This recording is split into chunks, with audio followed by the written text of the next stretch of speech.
pay. "Stop! I will pay!" yelled the rancher upon seeing the Apache woman who once saved his life. John Miller had always been a man of the land. His days began with the soft light of dawn creeping over the hills and ended when the stars blanketed the wide open sky. He loved the vastness of his ranch, where the wind whispered through the tall grasses and the mountains in the distance stood like silent guardians. John had grown up in this land, learning from his father how to care for the cattle, mend fences, and survive when nature turned harsh and unforgiving. Life here was not easy, but it had shaped him into a strong, determined, and self-reliant man. One summer morning the sun had barely touched the horizon when John saddled his horse Dusty. The air was warm, and a faint breeze carried the scent of wild flowers mixed with the dusty smell of the plains. He had planned to check the northern fence line that bordered a rugged canyon. This part of the land was wild and unpredictable, with steep cliffs, sudden drop-offs, and hidden pockets where wild animals made their homes. John knew it well, or so he thought. As he rode along the uneven path, he noticed a group of horses grazing nearby. They seemed calm, but John had learned over the years that wild horses could turn dangerous in a heartbeat. He nudged Dusty forward carefully, hoping not to startle them. Suddenly, one horse neighed sharply, ears pinned back, and the rest of the herd spooked. In an instant, they bolted, and Dusty reared back in surprise. John tried to calm him, but the ground beneath them was uneven, and before he could react, Dusty slipped near the edge of a narrow cliff. Panic gripped him as he felt the horse struggle to keep balance. He could see the rocks below, jagged and merciless. His heart raced. This was the moment when years of experience did not seem enough. Space. Dusty lost footing, and both horse and rider tumbled down a short slope, rolling over rocks and sand. John tried to protect himself, but the fall left him with bruises and a sharp pain in his leg. Dusty scrambled to his feet, but was also injured and frightened. John knew he could not move easily. The canyon walls were steep and the uneven ground made it impossible to climb back up. It was then, in the quiet after the chaos, that he heard a soft, clear whistle echoing through the canyon. It was not the whistle of a bird or the call of any animal he knew. It was human and strangely familiar, like a sound that could guide someone lost. He lifted his head, scanning the rocky terrain, and saw her. A young Apache woman stood on a ledge above him, her dark hair catching the sunlight, her eyes steady and calm. She did not shout. She did not panic. She simply watched him for a moment, as if she had been expecting this. John felt a mixture of relief and hesitation. He had heard stories of Apache people from travelers and settlers, often filled with fear and misunderstanding. But here she was, not a threat, but a lifeline. She moved gracefully, descending the rocks with a sure-footedness that made John wonder how anyone could move so easily on such dangerous ground. She reached him in what seemed like no time at all. "Are you hurt badly?" she asked in English, though her accent made it clear she had learned it from someone else. John tried to speak but winced as he attempted to move his leg. I can't get up," he admitted, his voice rough from the fall and shock. The woman nodded, scanning the surroundings quickly. Without hesitation, she tied Dusty's reins to a nearby tree to calm the horse, and then helped John onto her back. "Hold on," she instructed calmly. Her movements were precise, careful, and full of confidence. John gripped her shoulders, trying not to fall as she guided them down a narrow path that seemed invisible to him. As they moved, John could not help but admire her skill and knowledge of the land. She knew exactly where to step, where the rocks were loose, and where it was safe to rest. She spoke little, only giving instructions when necessary, and John found himself trusting her completely, though he did not know her name. Bay. Every step reminded him that he owed his life to this stranger who had appeared out of nowhere. He wanted to thank her, but words felt small compared to the magnitude of what she had done. After what seemed like hours, though it had likely been less, they reached a gentler slope where John could safely dismount. He was exhausted, his body bruised and sore, but he felt a deep sense of gratitude. The woman looked at him with a calm, almost knowing expression. "You are lucky," she said softly. The land is not always forgiving. Her words were simple, yet they carried a weight that made John reflect on his own life and how easily it could have ended that day. I don't know how to thank you, John said, finally finding his voice. His eyes met hers, filled with sincerity. She smiled faintly, a gesture that seemed to carry wisdom beyond her years. No thanks needed, she replied. Help is given when it is needed. That is enough. John could see that she meant it. There was no expectation of reward, no desire for recognition, just an understanding of life, survival, and kindness that he had rarely encountered. Before he could ask more questions, she turned and began to move away, almost as quietly as she had appeared. John watched her, wishing he could learn more about her world, and about how someone could be so brave and so calm in the face of danger. "Wait!" he called out, but she only glanced back and nodded once, disappearing into the rugged terrain. He realized that she was part of this land in a way he could never be, connected to it and its dangers in a way he might never fully understand. That night, as John sat by the fire in his small cabin, nursing his wounds and reflecting on the day, he could not stop thinking about the woman. He wondered about her life, about her people, and about the courage that had saved him.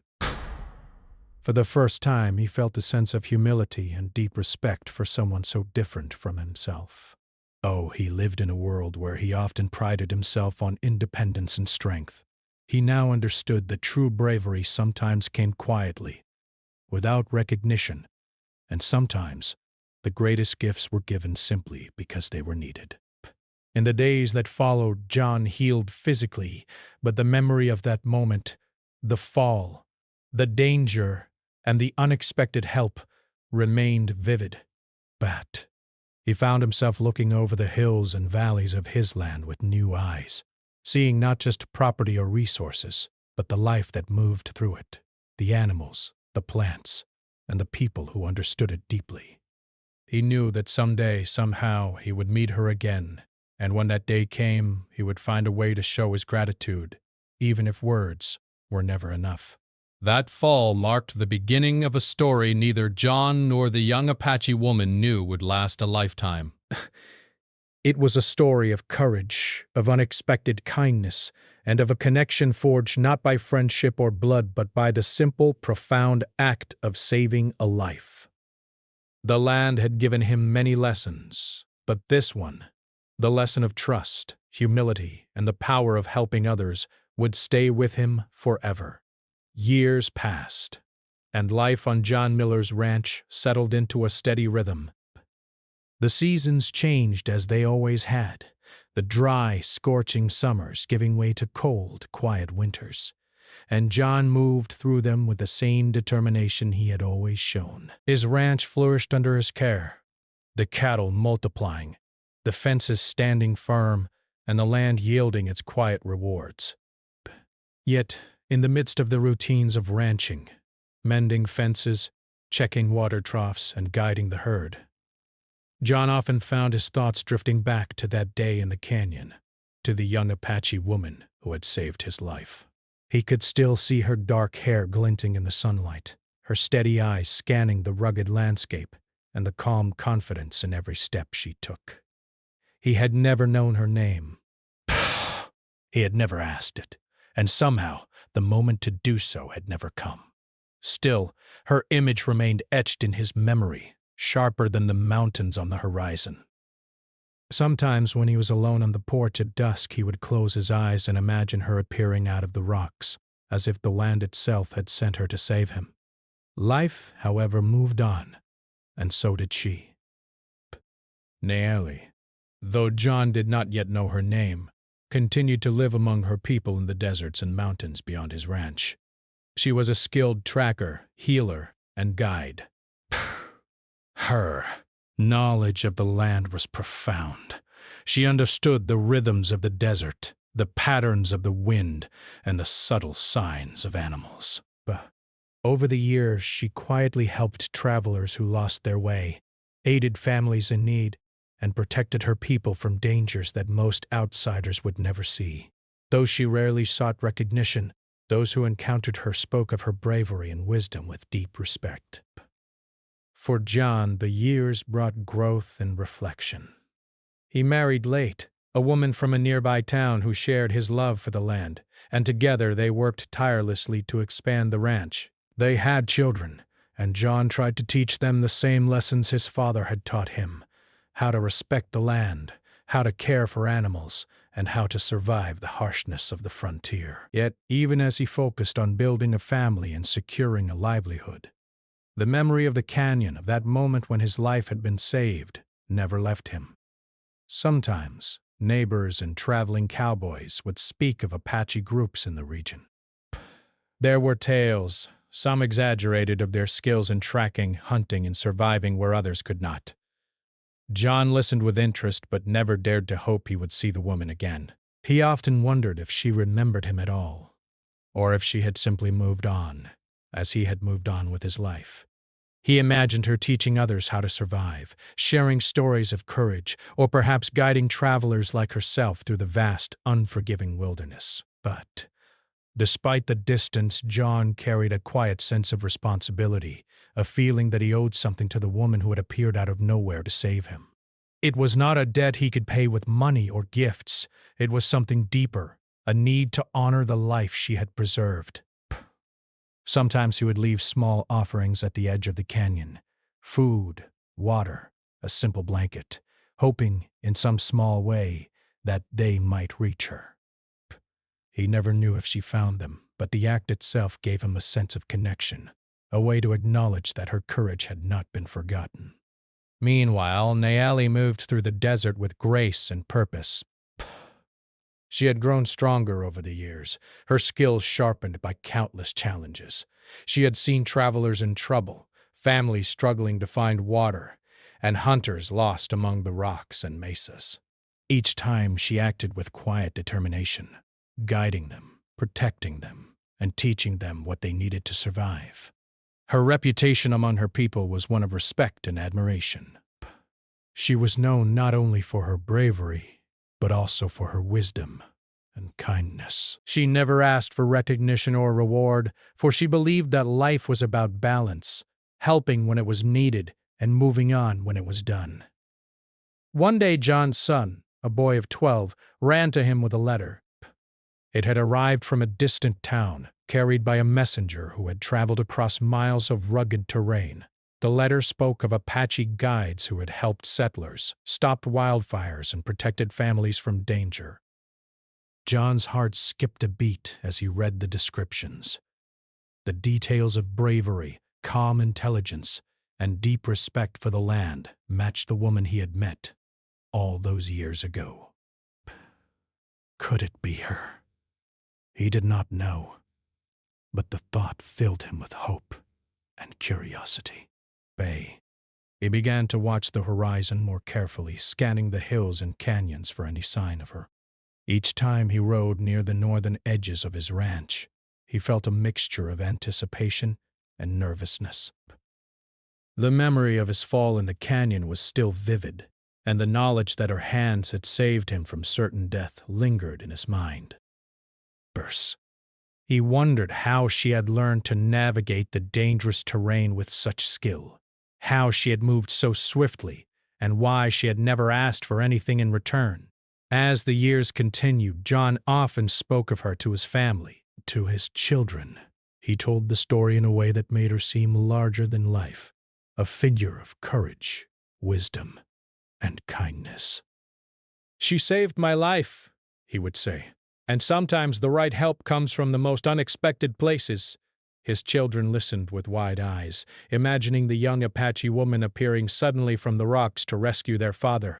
They never met her, but through his stories they learned to respect the land, its people, and the quiet courage that could change the course of a life. Meanwhile, Nayeli continued to leave her mark on the land, though quietly. Travelers who survived treacherous passes told tales of a dark-haired woman who appeared when least expected, guiding them to safety. Families remembered her teachings about how to find water, read the signs of approaching storms, and respect the delicate balance of the desert.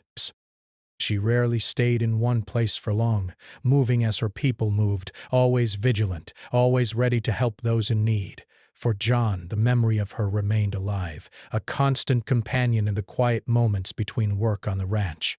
Best, he realized that some bonds were not measured by closeness or frequent contact, but by the depth of a single meaningful action. Her bravery had changed his life, and he carried that change with him every day. He often thought about how rare it was to meet someone who acted with such pure intention, who gave without asking, and who remained unseen yet unforgettable. Even as life became busy with work, family, and community, John found himself drawn back to the canyon where he had almost met death. He rode there alone sometimes, letting the wind carry him and the memories wash over him. Breath. He imagined her movements, the way she had descended the rocks, the calm authority in her voice, and the quiet determination in her eyes. He wondered what she thought of him, if she remembered him, or if the desert had simply absorbed her presence as it absorbed everything else. And yet, there was hope.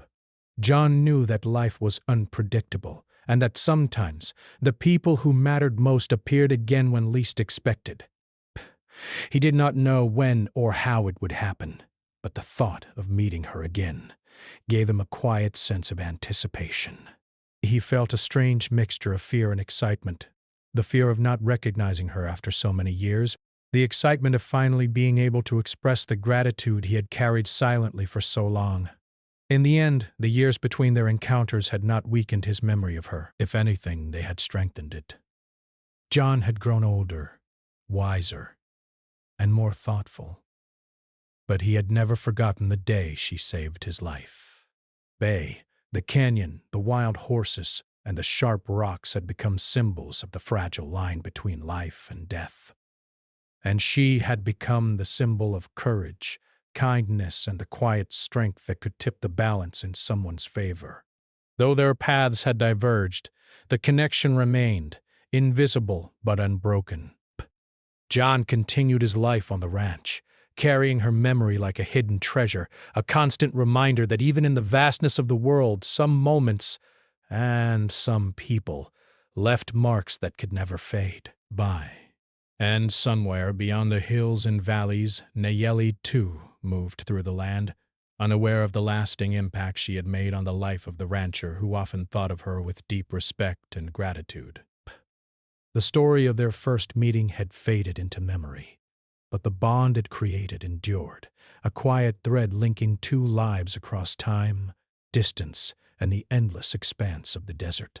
One day, John hoped fate would allow them to meet again, and when it did, he would finally have the chance to honor the life she had saved, not with wealth or gifts, but with the simple, profound acknowledgement of the debt of gratitude he had carried for all those years. It was one of those dry, hot afternoons when the sun hung heavy in the sky, turning the ranch into a place of shimmering heat waves. John Miller was inspecting his northern fields, the sweat trickling down his back, when he noticed a thin column of smoke rising in the distance. At first he thought it might be a small controlled fire, perhaps from a neighbor burning brush, but as he rode closer, the smoke grew darker and thicker, curling into the sky like a warning. Panic rose in his chest. Fires in this part of the country were unpredictable, spreading quickly through dry grass, scrub, and timber. He kicked Dusty forward, riding as fast as the uneven ground allowed, his mind racing with worry for his cattle, his barns, and his home. The wind was strong today, gusting in erratic directions, and he realized that if the fire spread, it could engulf everything he had worked so hard to build. John reached the edge of the northern pasture and saw the first flames licking at the tall, dry grass. He tried to think clearly, knowing that any hesitation could cost him dearly. He shouted at the few ranch hands he had, directing them to bring buckets of water and to try to move the animals. But the fire was moving faster than they could react, and the smoke made it almost impossible to see. Panic began to creep in again. This time it was not a tumble down a canyon or a wild horse that threatened him. It was nature itself, relentless, unpredictable, and merciless. Just as despair began to settle in, a flash of movement caught his eye. A figure was moving along the edge of the fire, weaving between the smoke and flames with astonishing speed and skill. At first he thought it must be another rancher, perhaps one of his neighbors trying to help. But as the figure drew closer, his heart stopped. Pass. It was her, Nayeli, the young Apache woman who had saved his life all those years ago. Her dark hair was tied back, her eyes focused, her movements confident and precise. She seemed almost part of the fire itself, moving with the rhythm of the land. John's mind reeled. He could hardly believe it. After so many years, after so much distance, she was here, appearing at the exact moment he needed her most. "Stop! I will pay!" he shouted, his voice cracking with desperation and relief. He wanted to reward her, to honor her, to do something that could express the gratitude he had carried silently for years. But Nayeli did not slow down or respond immediately. She simply acknowledged him with a calm nod, her attention fixed entirely on controlling the fire and guiding the cattle to safety. She moved like a force of nature, using the wind, the terrain, and her knowledge of the land to direct the flames away from the barns and the main herd. She shouted instructions to the ranch hands in a voice that carried over the crackling of the fire, telling them where to dig small fire breaks, how to move the cattle without panic, and when to stay back. John watched, stunned, as she worked tirelessly, her presence transforming chaos into order. Every movement was deliberate, calculated, yet full of grace and courage. As he rode closer, trying to assist, John felt a mixture of awe and helplessness. He had faced danger many times on the ranch, storms, floods, injured cattle, but nothing compared to the raw power of this fire, and nothing compared to her skill and bravery. She was not just saving his property, she was saving lives, including his own. The same woman who had appeared years ago in the canyon, who had risked her own safety to save him then, was here again, without hesitation, without expectation, guiding them all through danger. Finally, when the cattle were secured and the flames contained along the edges, Nayeli approached John. Her face was calm, though there was a faint sheen of sweat and soot on her skin from the effort. Her eyes met his, and for a moment the years between them vanished. John could hardly speak. The words he had rehearsed for years, the gratitude, the debt, the hope of reunion, escaped him in a jumble. You saved my life once," he said, his voice trembling. I don't know how to thank you. He stopped, overwhelmed by emotion. Nayeli shook her head gently.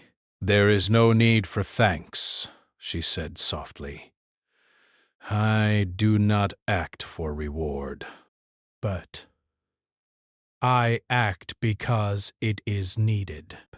Her words were simple, but they carried the weight of experience, wisdom, and quiet strength. John could feel the depth behind them, the same depth he had sensed all those years ago in the canyon. She had not changed.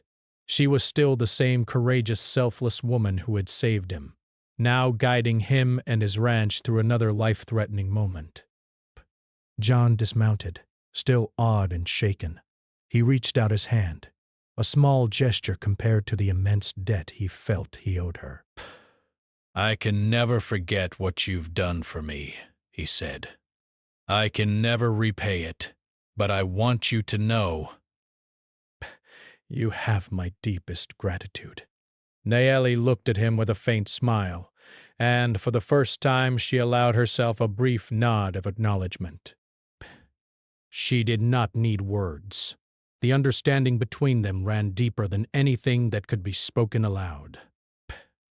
Over the next hours, they worked side by side, not as strangers, but as two people connected by shared experience and unspoken respect.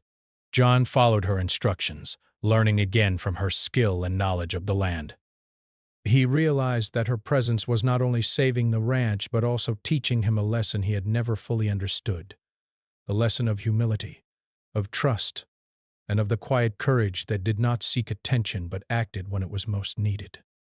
By the time the sun began to set, casting a warm golden light over the recovering pasture, the fire was under control. The smoke still lingered, curling into the evening sky, but the danger had passed. John's ranch was safe, his cattle unharmed, and his heart full of gratitude and admiration. He looked at Nayeli, still standing tall, her face calm, and knew that this moment, like the first encounter in the canyon, would be remembered forever. For John, the reunion was more than just a rescue. It was a reminder of how interconnected lives could be, how a single act of courage could ripple across years and distance. Nayeli had appeared again, at the precise moment he needed her, as if the land itself had sent her once more to guide him, and once more she did not seek reward or recognition. She acted because it was the right thing to do, and because she understood the value of life and the balance of the land. As they finally rested, sitting at the edge of the field and catching their breath, John found the courage to speak again. "I've thought of you every day since that canyon," he admitted. "I never knew how to find you. I never even knew your name. But now I see you again, and I understand that some debts cannot be measured in gold or gifts. They are measured in respect, in gratitude, and in honor." Nayeli looked at him with a soft, almost wistful expression. "Then that is enough," she said. "Your respect, your understanding, that is payment enough." She had not asked for anything, and yet she had given him everything he needed. Not just his life, but a lesson in courage, humility, and the power of quiet action. That evening, as the sky darkened and the stars began to appear, John and Nayeli shared a moment of calm reflection. The fire had tested them both, but it had also strengthened the invisible bond between them. John realized that life had a way of connecting people in ways that were mysterious and profound. Some connections were forged in moments of joy, others in moments of danger. His connection with Nayeli had been forged in both, first in the canyon, and now in the fire. He knew, as he watched her prepare to leave once more, that this reunion might be brief. Nayeli had her own life, her own people, and her own responsibilities. But he also knew that this moment, like the first, would stay with him forever. It was a reminder that some people, though they come and go in our lives, leave a mark that cannot be erased. They teach lessons that last a lifetime. They inspire gratitude, respect, and admiration that do not fade with time. And so, as she disappeared into the twilight, moving with the same quiet confidence that had saved him once before, John Miller felt a profound sense of peace. The ranch was safe. The cattle were unharmed. And the woman who had once saved his life had appeared again to remind him of the power of courage, kindness, and the unspoken bonds that connect us all. He whispered to himself. Thank you, knowing that these words, though small, carried the weight of years, the memory of danger, and the enduring respect of a man who had been given a second chance. After the fire was finally under control and the smoke began to fade into the evening sky, John Miller felt a mixture of exhaustion and relief. His ranch had survived, his cattle were safe, and his home remained intact. Yet amid the relief, there was a feeling that lingered deep in his chest, a sense of awe and curiosity about the woman who had saved him. Naeli stood a few paces away, her posture calm, her eyes surveying the land as though she could read every secret it held. John approached her cautiously, still filled with wonder. He had wanted to thank her, to pay her in some way for all that she had done, not once, but twice in his life. His heart swelled with gratitude, but he also sensed that this was not the moment for money, gifts, or formalities. Nayeli's presence carried a quiet authority that made him realize something profound. She acted not for reward, but because she understood the land, the people, and the balance between them. Why do you help? John asked, breaking the silence. His voice was soft, almost hesitant. He had carried this question for years, though he had never dared to ask it before. I don't understand. You've saved me more than once, and yet you never ask for anything. Why? Nayeli looked at him steadily, her eyes deep and calm. She spoke slowly, as if choosing each word with care. Because it is right, she said.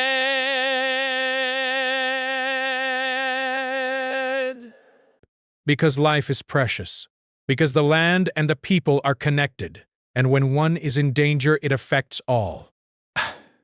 I do not act for reward. I act because it is needed. John listened, absorbing her words. He thought of all the moments in his life when he had acted for profit, for recognition, or for personal gain. And here was Nayeli, moving through the world with a sense of purpose that was pure, unshaken, and selfless. Her courage was not loud or boastful.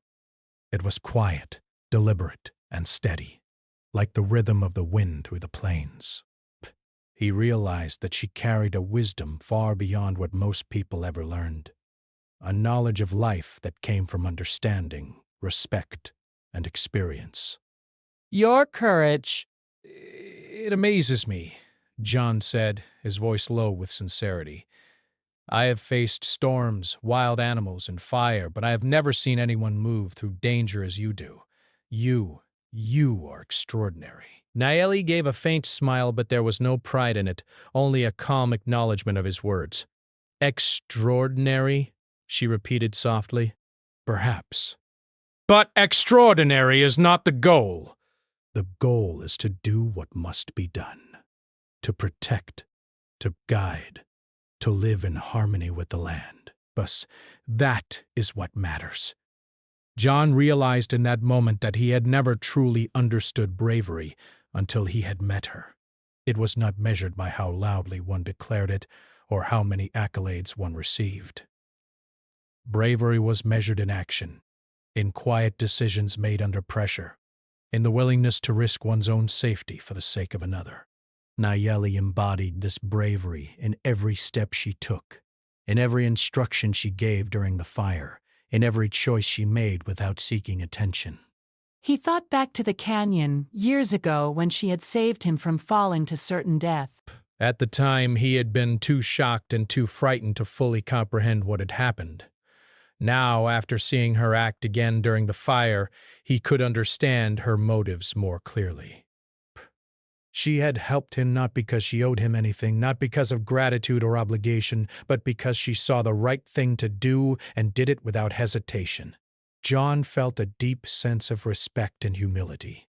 He realized that for all his knowledge of ranching, all his years of working the land, he had only scratched the surface of what it meant to live in harmony with the world around him. Nayeli had taught him, without intending to, that life was about more than work, profit, or survival. Life was about understanding the connection between people, the land, and the choices that shaped every moment. I've carried your memory with me all these years, John admitted, his voice tinged with emotion. I thought about how I could repay you, but now I see that some debts cannot be repaid with money or gifts. They can only be honored with respect, with understanding, and with the way we live our lives. Naeli's eyes softened as she listened, and for the first time John felt as though she truly understood the depth of his gratitude. "Respect is enough," Naeli said quietly. "Understanding is enough. The land gives and takes. Life gives and takes. That is the balance. You honor me not by offering gold or goods, but by living well, by respecting what you have been given, and by helping others when it is needed." John nodded, feeling a weight lift from his chest. He had spent years worrying about how to repay her, never realizing that the truest repayment was not something material, but something far deeper. By respecting her, by carrying forward the lessons she had shown through her actions, he could honor her in the way that mattered most. As the evening grew darker, they walked together toward the edge of the field, surveying the damage from the fire. The smoke had cleared enough to reveal the burnt patches of grass and scorched earth, but nothing permanent had been lost. The cattle had been moved to safety, and the barns had been spared. John realized that her presence had not only saved his property, but also saved his community from a disaster that could have been far worse. "You have a remarkable gift," he said finally, breaking the silence.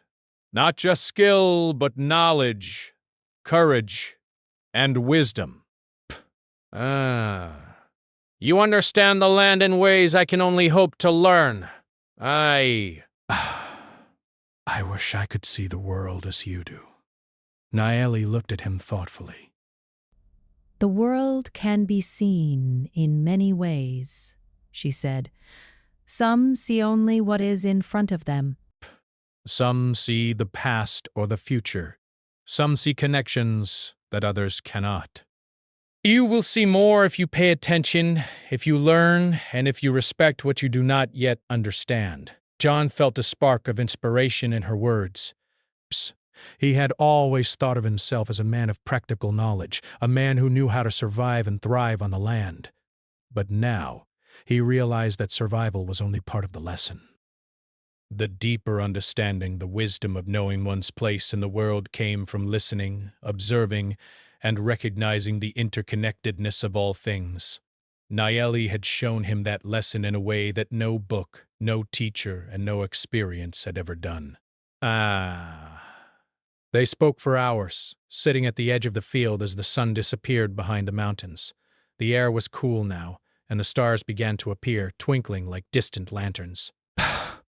John shared stories of the ranch, of his family, and of the years that had passed since the canyon.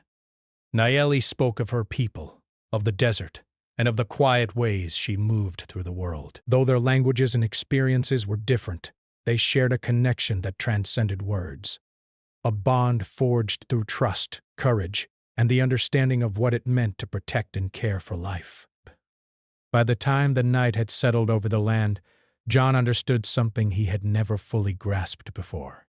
Naeli's actions were not heroic because they were flashy or dramatic. They were heroic because they were necessary, because they were guided by wisdom, and because they came from a place of selfless understanding. She had no need for praise, no need for acknowledgement. Her courage existed quietly, firmly, and persistently, shaping lives and saving them in ways that few would ever know. John felt a deep sense of humility. He realized that in all his years he had rarely acted purely for the sake of what was right. He had been driven by necessity, by pride, by fear. But Naeli acted from something higher, something enduring. He wanted to live in a way that honored her example, to carry her lessons forward in the choices he made every day, and to teach his children the value of courage, kindness, and respect. As they parted that night, John felt a quiet joy mixed with profound respect. He would not forget her words, her actions, or the lessons she had imparted. She had shown him that bravery was not measured by applause, that gratitude could not always be repaid, and that the most meaningful connections were sometimes invisible but unbreakable. And as Naeli disappeared into the night, moving with the same grace and certainty that had defined her for all these years. John knew that he had been given a rare gift, not only his life, but a glimpse into the wisdom and courage that could shape it. He understood now that the true measure of honor and gratitude was not in what he could give her, but in how he lived his life and respected the lessons she had shared. For John Miller, that night marked a turning point, not just in his understanding of her, but in his understanding of life itself. Nayeli had shown him that the world was larger, deeper, and more connected than he had ever realized. But she had reminded him that courage, wisdom, and kindness were not always visible, but they were always powerful. And in that quiet night, under the stars, John promised himself that he would live in a way that honored her, respected the land, and carried forward the lessons of a woman who had saved his life, not once, but twice. The days following the fire were quiet, yet full of a lingering energy that John Miller could not shake. Life on the ranch returned to its normal rhythm, but now everything felt different.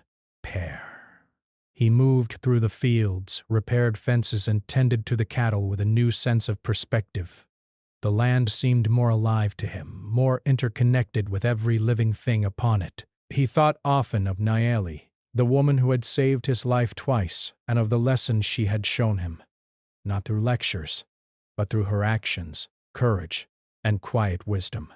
John found himself watching the horizon more carefully than ever before. Sometimes he imagined her walking along the ridges, moving like a shadow across the desert, invisible to most but a guardian to those who needed her. He could picture her hands guiding the cattle, her eyes scanning for danger, her presence commanding respect without demand. Even after all these years, she remained larger than life in his mind, not because she had sought glory, but because she had acted from the heart when it mattered most. He began to make small changes in his life, inspired by her example. He started teaching his children not just how to run the ranch, but how to understand it. He showed them how to observe the land, how to notice the signs of approaching weather, how to treat animals with patience and care. More importantly, he taught them about courage, kindness, and the quiet strength of helping others without expecting reward. He told them stories of the canyon, of the fire, and of the woman who had saved him, always careful to honor her actions and the lessons they contained. The children listened with wide eyes and open hearts. To them, Nayeli became more than a memory.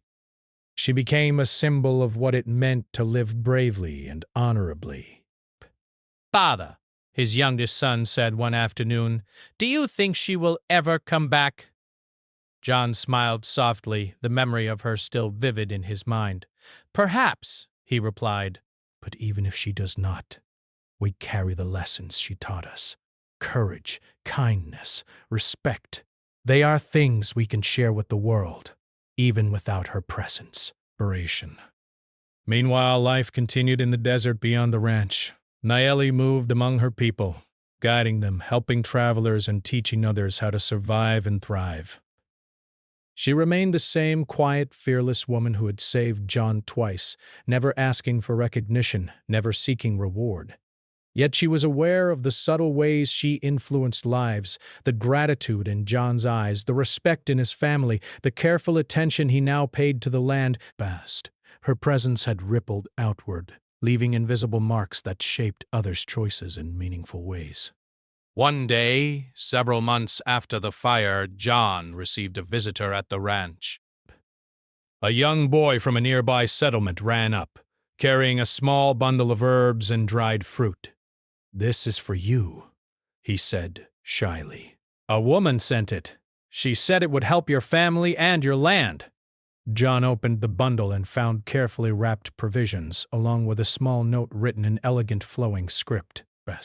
It read simply, "May your hands care for the land and your heart remember the value of courage and kindness."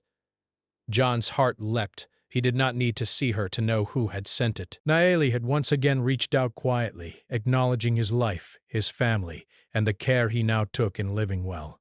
He felt a surge of gratitude and a renewed sense of connection. This small gesture, though simple, carried the weight of all the lessons she had taught him. all the moments she had risked herself to protect life.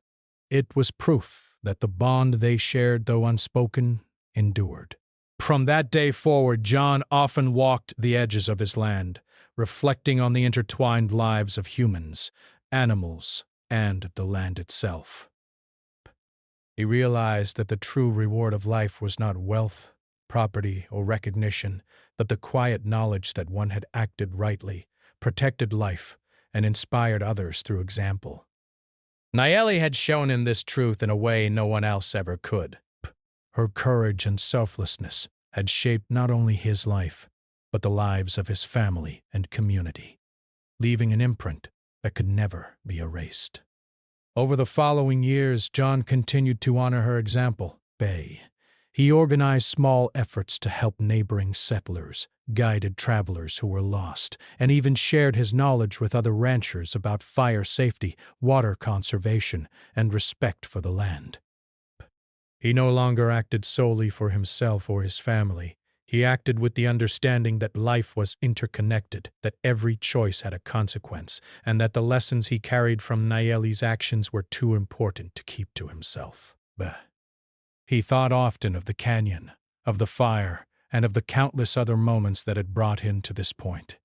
He understood now that Nayeli's presence in his life was not a coincidence, but a lesson in timing, courage, and humility. She had appeared at the exact moments when he needed her most, teaching him in ways that words alone could never convey. Every time he reflected on her actions, he felt both awe and a deep sense of responsibility. To live rightly, to act with kindness, and to honor the gifts life had given him. One evening, as the sun set behind the mountains and the sky turned gold and purple, John sat with his family on the porch of his cabin. The cattle grazed quietly in the distance, and the wind carried the scent of dried grass and sagebrush. He told his children again about Nayeli, emphasizing not the danger, but her wisdom, courage, and humility. She taught me that life is about more than surviving, he said softly. It's about understanding, helping, and living with respect for all living things. That is how we honor those who have helped us, and that is how we become better people. His children listened intently, imagining her face, her calm eyes, and the steady movements that had saved their father. They could feel, even at their young age, the strength of the bond he shared with her. It was a bond built not on friendship, wealth, or formal promises, but on the quiet understanding of respect, gratitude, and courage. As the stars began to appear in the night sky, John felt a sense of completion. Nayeli's role in his life had transformed him in ways he could never have predicted. She had saved him physically, yes, but she had also saved him spiritually, showing him the meaning of courage, humility, and living with purpose. He knew that he would carry her lessons until the end of his days, sharing them with his family, neighbors, and anyone willing to listen. Years later, when John's children had grown and taken responsibility for the ranch, they still spoke of Nayeli. They remembered the stories of the canyon, the fire, and the quiet woman who had appeared out of the wilderness to teach their father, and through him, all of them, the true meaning of bravery and kindness. Her presence, though fleeting in person, had left a permanent imprint on their hearts. They understood that the lessons she had imparted were more valuable than any wealth, more enduring than any structure, and more important than any reputation. John often returned to the canyon, now older and wiser, reflecting on the events that had shaped his life. He walked slowly, touching the rocks where he had fallen, imagining her moving swiftly down the paths, guiding him with steady hands and calm eyes. He thought about how much she had influenced him, not only in moments of danger, but in the way he lived each day afterward. Her lessons had transformed him into a man who cared deeply, acted wisely, and valued life in all its forms. Sometimes, when the wind whispered through the grass, John could almost hear her voice, soft and guiding. Do what must be done. Protect, bear, respect, live with understanding. And he did. Every decision he made, Every life he touched, every moment he lived, carried the quiet influence of Nayeli's courage and wisdom. She had saved his life, but she had also shaped his soul, giving him the ability to pass her lessons forward to others. In the end, John understood that the bond he shared with Nayeli was not measured in meetings or words, but in respect, gratitude, and action. He had been given a rare gift, a glimpse of what it truly meant to live with courage and integrity. And he carried it with him, a constant reminder that some people, some acts, and some lessons are unforgettable. They live on not only in memory, but in the way we shape our lives, guide our families, and honor the world around us.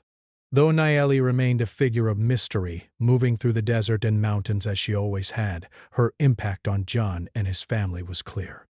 They understood that her bravery, wisdom, and kindness were gifts too valuable to measure, lessons too important to forget. And as long as they remembered her, lived by her example, and passed her teachings forward, her presence would endure.